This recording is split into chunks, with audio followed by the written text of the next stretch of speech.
hati-hati ya terhadap mereka yang menyuarakan firman Tuhan, tetapi mereka tidak bercahaya.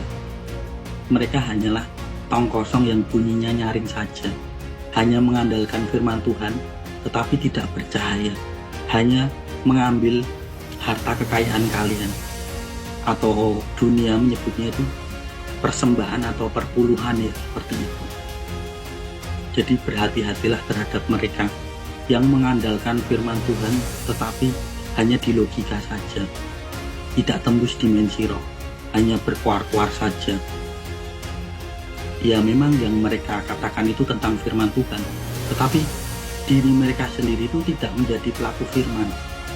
Diri mereka sendiri itu hanyalah untuk ditujukan untuk orang lain, bukan untuk dirinya sendiri juga, seperti itu.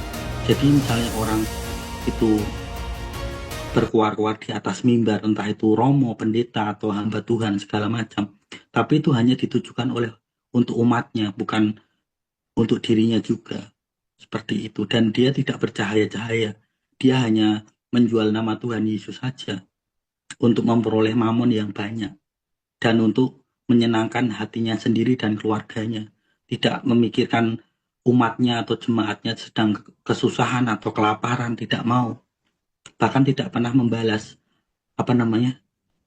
soal DM atau direct message ya. Itu mereka acuh tak acuh karena hanya mementingkan dirinya sendiri, hanya mementingkan kepopulerannya sendiri, seperti itu. Jadi kalian malah lebih tahu, karena kan kalian yang pakai vaksin atau yang tidak pakai vaksin, misalnya kalian sudah bercahaya kan, otomatis kan kalian itu tahu ya, bisa membedakan mana yang benar, mana yang ini hanyalah bohongan, oh ini hanya kuar-kuar saja, hanya sandiwara, ternyata ada udang di balik batu misalnya, atau ada udang di balik bakwan atau menduan ya, seperti itu. Jadi ya masing-masing saja ya kalian bisa mengetahuinya ya, tanpa harus kalian itu menelusuri kan, dari cara dia berbicara, dari cara dia itu gestur-gesturnya kan nampak ya. Oh ini hamba Tuhan yang benar-benar memperhatikan umatnya. Oh ini hamba Tuhan yang hanya mengejar mamon saja, mengejar popularitas saja, memakai baju yang yang formal ya, untuk supaya dilihat wah, seperti itu. Tapi dia tidak bercahaya, hanya redup saja seperti itu. Padahal kan Tuhan Yesus sendiri kan adalah sang sumber cahaya. Masa iya anak-anaknya tidak bercahaya? Kan itu kan mustahil ya. Berarti kan mereka adalah anak-anak dunia. Sekalipun yang mereka beritakan itu firman Tuhan, tapi kalau dia tidak bercahaya ya berarti ya bukan bukan anak-anaknya, bukan miliknya, bukan yang termeterai. Jadi mereka di luar, seperti itu. Mereka hanya di pelataran saja. Dan kedepannya ya berhati-hati ya, waspada, atau intinya tidak usah takut, tidak usah khawatir ya. Kedepannya itu di gedung-gedung ibadah atau tempat-tempat ibadah itu mereka akan banyak sekali menganiaya anak-anak Tuhan. Ya entah itu ISIS, entah itu yang lainnya juga ya. Persiapkan martir ya bagi anak-anak Tuhan yang sering pergi ke tempat-tempat ibadah atau pergi ke gereja misalnya. Persiapkan martir ya. Karena tiba-tiba saja itu terjadi. Tiba-tiba saja gedung ibadah nanti ditutup. Mereka masuk, gedung itu ditutup, lalu terjadi pembantaian di dalam gedung ibadah. Karena ya memang suasananya panas. Anti Kristus ini panas. Tiba-tiba saja mereka masuk satu gerombolan atau satu tim atau satu kelompok. Tiba-tiba saja saat ibadah, tiba-tiba pintu tempat ibadah itu ditutup atau dikunci. Lalu di dalam tempat ibadah itu terjadi pembantaian. Dan ya kalian mempersiapkan diri ya untuk martir. Bagi kalian yang dipersiapkan untuk martir ya, seperti itu.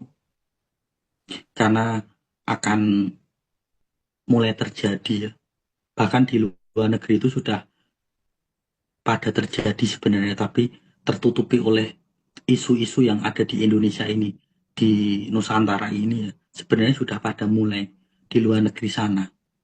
Seperti itu. Jadi ya persiapkanlah martir bagi kalian yang masih sibuk beribadah di tempat ibadah ya, atau di gereja-gereja. Karena itu akan banyak sekali terjadi martir. Tiba-tiba saja tanpa kalian tahu terjebak di dalam tempat ibadah, fokus dengan pembayaran kiris atau perpuluhan menggunakan kiris atau persembahan dengan kiris ya. Entah itu gereja Katolik, gereja Kristen, semua denominasi segala macam ya. Kalau sudah ditentukan martir ya martir seperti itu. Itu kan level iman kalian di situ ya, seperti itu. Jadi ya jangan takut, jangan khawatir. Tiba-tiba saja terjadi martir itu. Karena ya tiba-tiba saja sekelompok orang itu masuk ke tempat ibadah, langsung menutup, langsung menyekap semuanya satu persatu, dan tiba-tiba terjadi penganiayaan atau pembantaian, pembunuhan. Bahkan ya masing-masing berbeda ya perlakuannya, ada yang ya digorok lehernya, ada yang dilepas tangannya, lengannya, kakinya, kukunya segala macam, bahkan ada yang giginya juga dipukul segala macam atau lidahnya digunting segala macam seperti itu ya. Jadi ya nanti akan terjadi seperti itu. Jadi persiapkan martir. Yang terpenting ya jangan takut, jangan khawatir. Ya karena itu semuanya akan terjadi, akan menggenapi semuanya. Seperti itu. Dan tidak bisa dicegah. Namanya saja Tuhan sudah berfirman ya, terjadi ya terjadi. Tidak bisa itu dicegah. Kenapa kok Tuhan tidak mencegahnya itu semuanya kok malah terjadi? Nah, itu kan supaya menggenapi kejadian itu. Seperti itu ya. Jadi persiapkan memang martir, tidak usah takut, tidak usah khawatir. Karena memang ada yang ditentukan untuk martir ya karena level imannya seperti itu. Menjadi penggenapan firman Tuhan seperti itu.